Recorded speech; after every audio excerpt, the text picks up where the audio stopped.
Hey, what's up? Andrew Kramer here for VideoCopilot.net. Now, I know it's been a while since my last video tutorial, but I'm glad to be back, and I think we have a pretty good one for you. What we're going to be creating is a set extension. So what exactly is a set extension? Well, sometimes you have a movie or a commercial you're working on, and you need to have a background or an establishing shot of, say, Canada. Now, nobody really wants to go to Canada, or it's expensive to film in Canada, so instead you take a picture of Canada and you put it into the background, thereby making it seem like your actors are actually in Canada. So that's one example. Now, another example is, say you need the background to be a place that doesn't actually exist. So that's when you have your art department put together this great matte painting. You put it up there and it looks amazing. So here's some different ideas of what you may want to use a set extension for. Now we're going to take a look at actually executing a set extension in After Effects. Oh, and by the way, Canadians, I'm just kidding around. I love you guys. I just, you know what? You know what it is? I figured you guys are the only ones who'd be able to take that joke. Nobody else would have. Oh crap, now I'm offending everyone else. No. Crap. Okay, back to the tutorial. What we're going to do is create this effect. So let's check it out.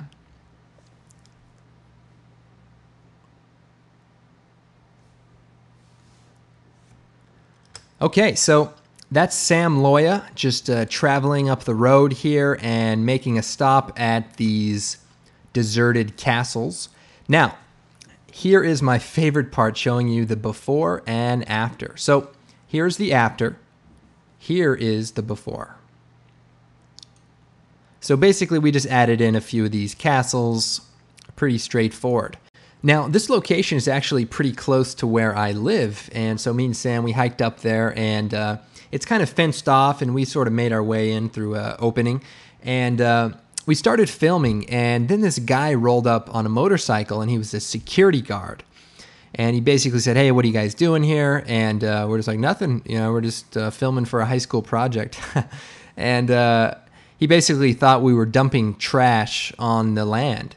And come to find out, this land is actually all owned by, what is it? Anheuser-Busch, the company who makes a fine beverage called Budweiser.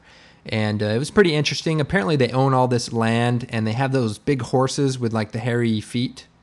I don't know what they're called, but those things, and this is where they hang out. So okay, let's go ahead and get started.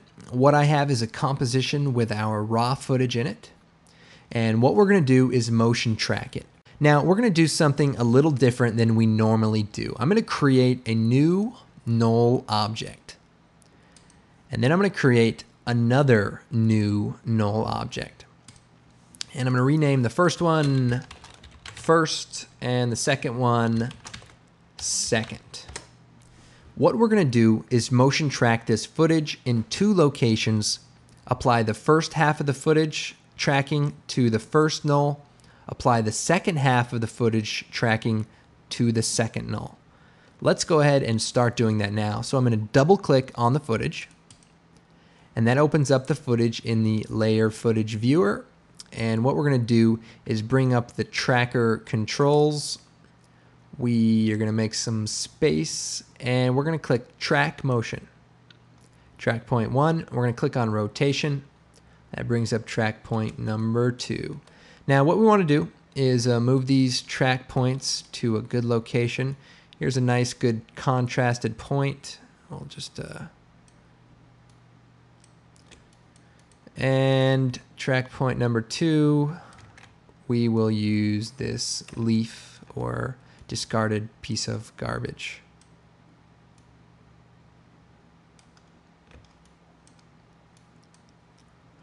You know, I think actually we want to make this point a little further away from this other point. So I'll actually stick it on these 3 little rocks, maybe. Okay, so here's our 2 track points. We are going to analyze forward. So make sure you're at the front of the footage. So analyze forward.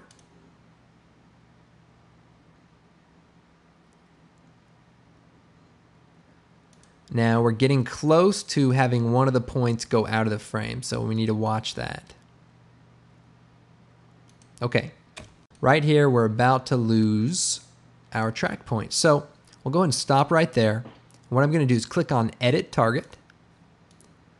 This window comes up. Set the layer to first null. And then I'm going to choose OK.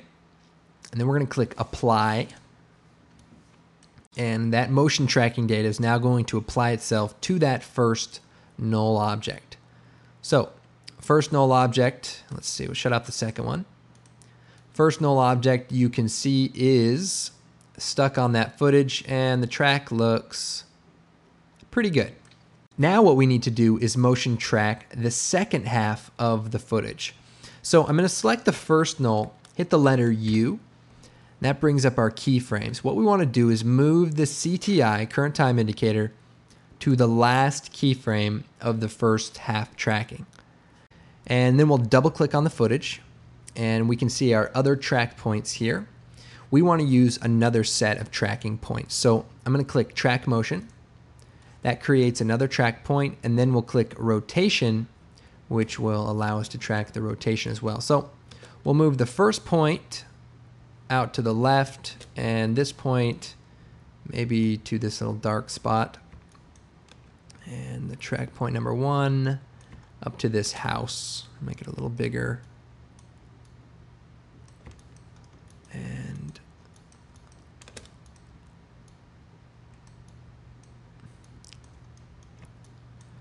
okay, so those look pretty good. And remember, you want to be lined up with the last keyframe of the first half of tracking. And then we'll click Analyze Forward.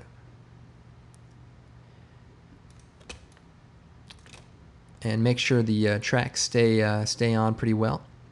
And be careful not to use points that overlap with your character or anything like that. Okay, track looks pretty good.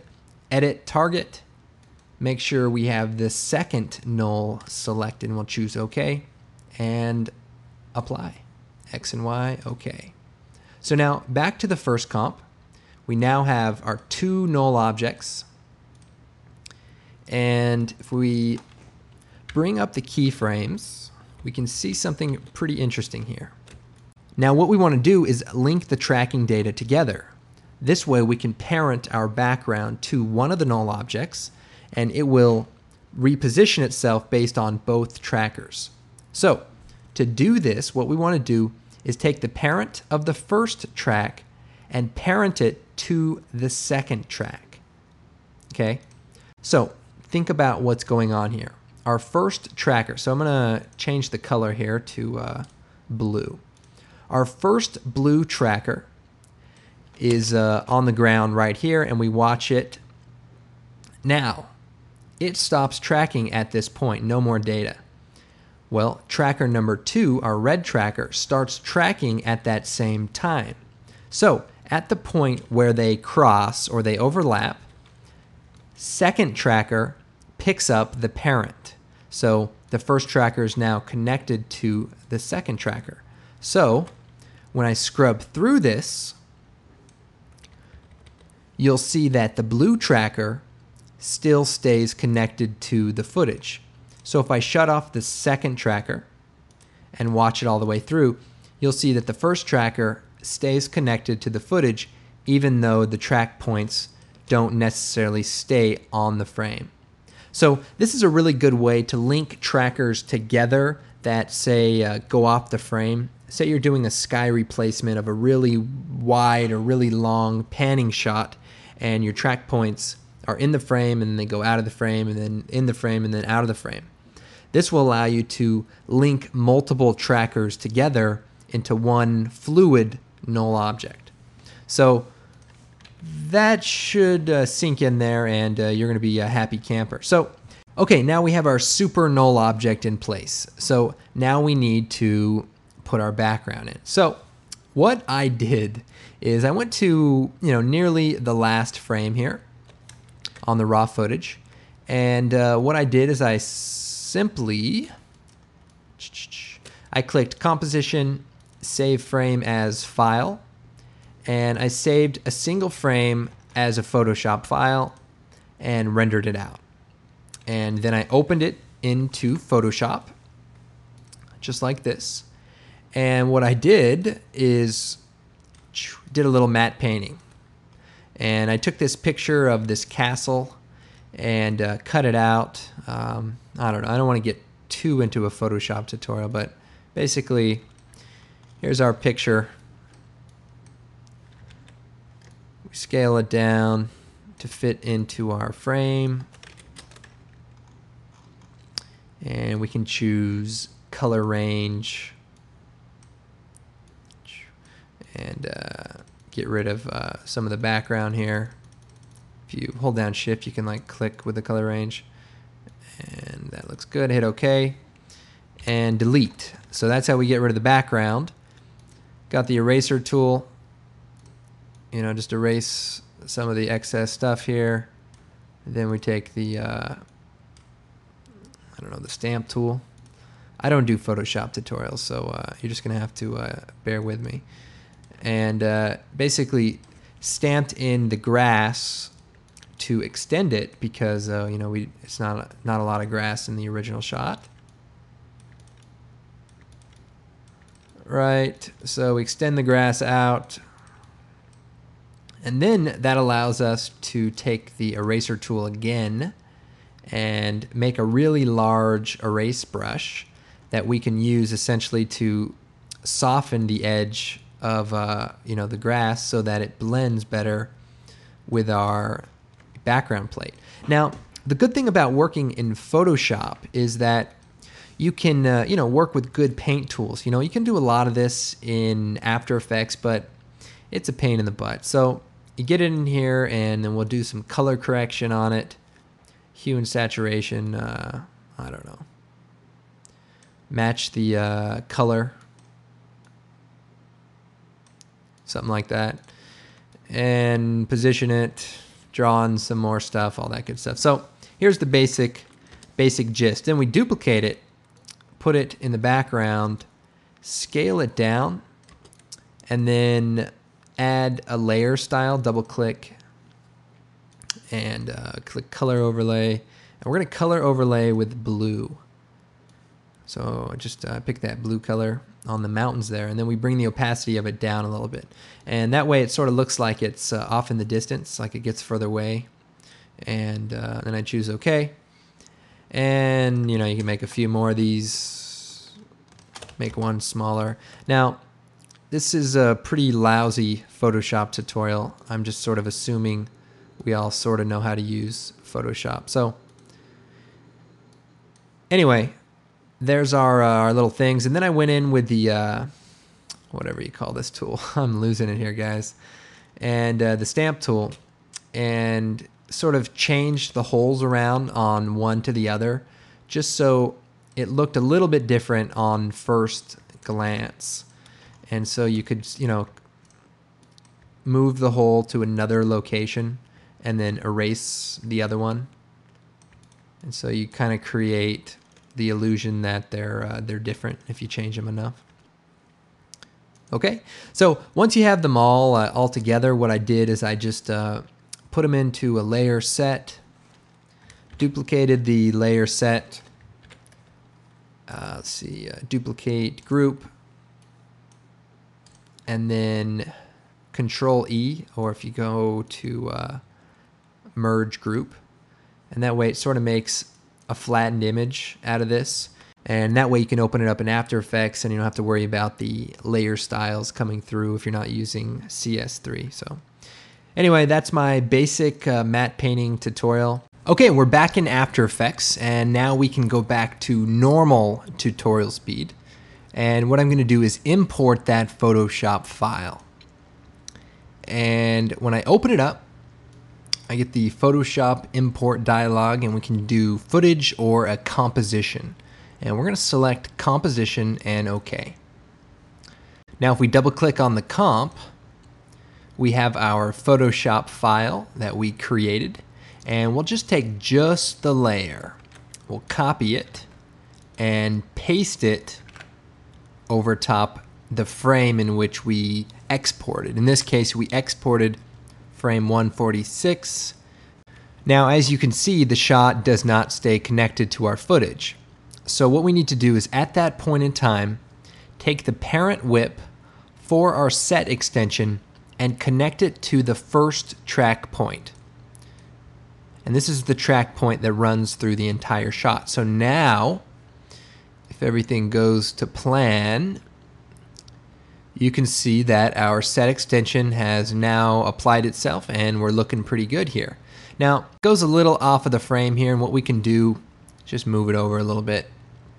It shouldn't make that big of a difference. All right, this is looking pretty good, and we want to now maybe add some different clouds. So I have this picture of some clouds that we'll just drag out, and it's just a high-res picture, and let's see, lower the opacity. I'm just going to position this maybe about where I'd like it to be, and then put it underneath our matte painting, and then maybe bring the opacity up just a little bit. And then remember, it's not connected either, so we'll parent it to the first null object, and now it's connected. Now we have a couple of problems, as you may have seen in the past, with our sky element, and so what we're going to do is select the layer, and we're going to come up to the rectangular mask tool, and we're going to draw a mask around the clouds. And then if you hit M, it brings up the mask, and we'll set it to subtract. And then we hit MM twice, that brings up all the mask properties. And we want to turn the feathering up for this mask so it blends with the, with the background a little bit better. So we'll just kind of turn this up.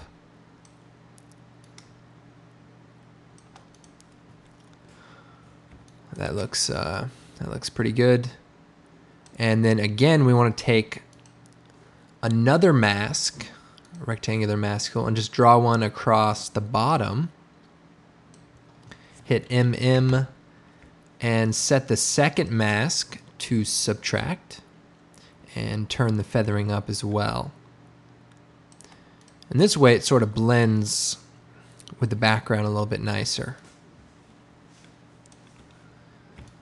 All right, not a lot of room here for 720p footage. Now, there's a couple things I want to talk about with this particular shot, and that is, you can see we pan up from the ground, and you'll notice that the shot is a little bit shaky.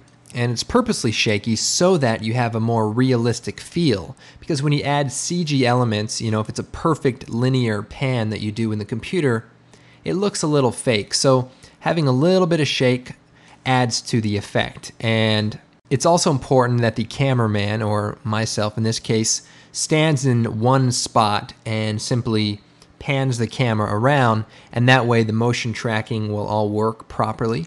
Another thing that's important about this composition is that he's in the foreground.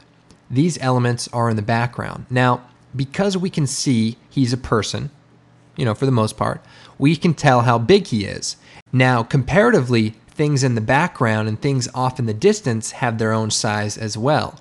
And relative to the person in the foreground, we can distinguish how large those elements actually are. So in this case, these look like huge castles. Not that castles wouldn't be huge, but that's important when you're doing a composition, is to kind of think about those type of things. You want to try to balance it out, think about the rule of thirds. The other thing is to be careful with your shot. So in this case, it works perfectly for adding in this extension because it doesn't interfere with our character. Now, if this element were to be behind him, we may have to do some roto work, or maybe we want to have a green screen on the set that we could use to kind of pull him out.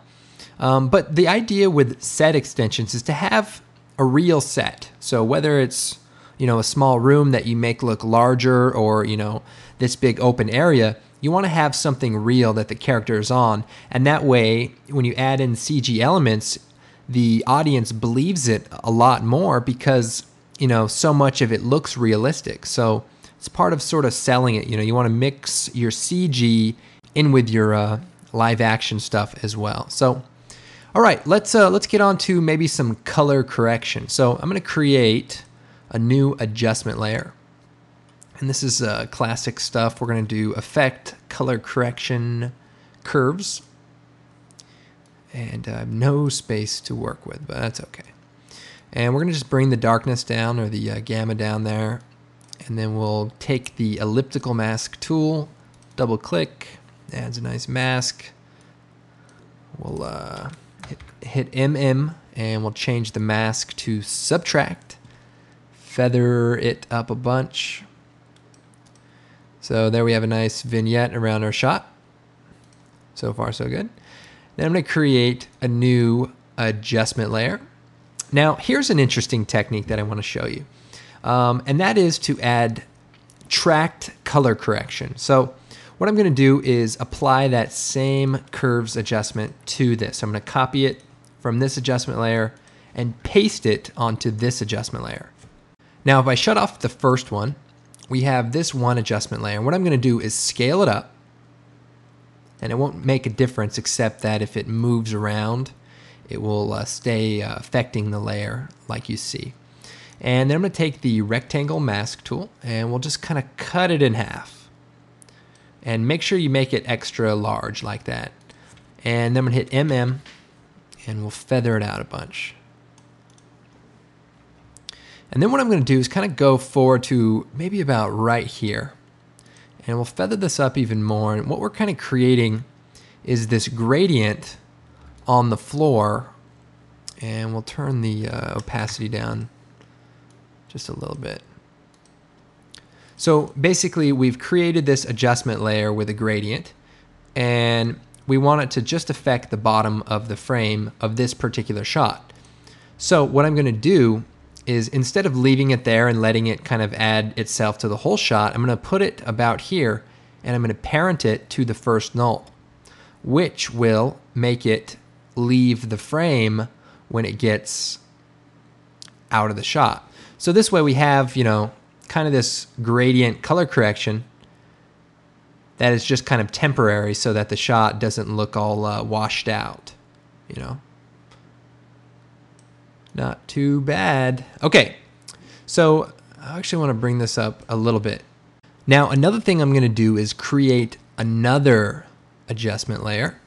And we're going to use the same principles as the bottom layer, except we're going to make a golden layer for the sky. So we'll scale up the adjustment layer, add the color correction photo filter, and we'll set it to a custom color and just make it kind of an orange color. And then we'll turn it up, you know, to your taste there. And that colors the whole thing kind of orange and doesn't look too good. So we're going to take the rectangle mask tool and cut it in half. Let's see. Cut it in half and then hit MM and feather the mask. So now we've created sort of this gel, and I don't mean like hair gel, but like a film gel that just kind of adds a gradient to the sky.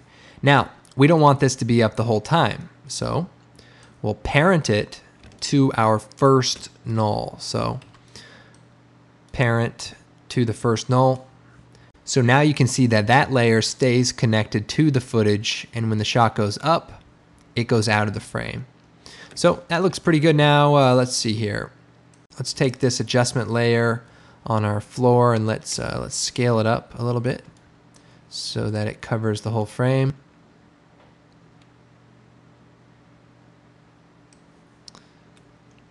Now, we need to add an overall color correction. Well, we don't need to, but we will. And to do that, what we'll do is create a new adjustment layer again. Come over to the effects and presets. We're going to type in Green Easy. And here we have our great Film Magic Pro presets. We'll take Green Easy, apply to our adjustment layer. And now we've created this nice cinematic look.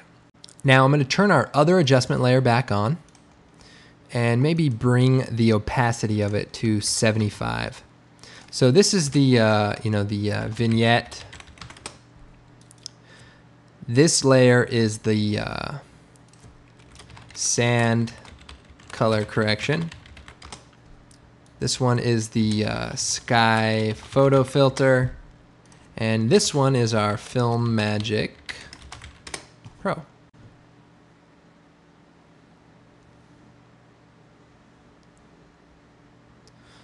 Okay, that's looking pretty good. Now, another thing we can do is sort of animate the clouds. So here is our clouds layer, and what I can do is hit P, bring up the position, and keyframe the position early on in the comp, and then move forward to the end, and then just kind of move it over a little bit. So I know clouds do a lot more than just move, but sometimes a little bit of an illusion. F9 on this keyframe so that way you don't see it beginning to move. But if you kind of scrub through it fast, you can see that the clouds are moving, you know. Oh, one other thing. If you don't have Photoshop, that's okay. What you want to do is go into Microsoft Paint, and you can just use some of the paint tools here and create your matte painting. And it's got some pretty advanced stuff like the paint bucket here. We can do sort of shading on the buildings, and that always looks nice. And let's do some counter shading on top here. And I really like those those rat holes in the original one, but you can always have the high quality stuff that you want to go with, so you just kind of have to compromise. And I think we can copy this and paste it. So that's a, let's see, pretty nice feature. Look at us go here, man. We are doing it. So we'll copy this one more time. Let's see, copy, paste, and we'll put this one out into the background. So remember the rule of thirds. You want to kind of keep it balanced. And okay. That looks really nice, and we're going to go ahead and save this. Okay, back in After Effects, I have my great matte painting here, and what we're going to do is just shut off this this one layer, and we'll take that and drag it out to the comp. Now we need to get rid of the white, so we'll choose Effect Keying. Let's see, Luma key, and we'll key out the brighter, and turn the threshold up. Okay, so we'll kind of position this a little bit. Very nice. And then remember, we need to parent this to the first null.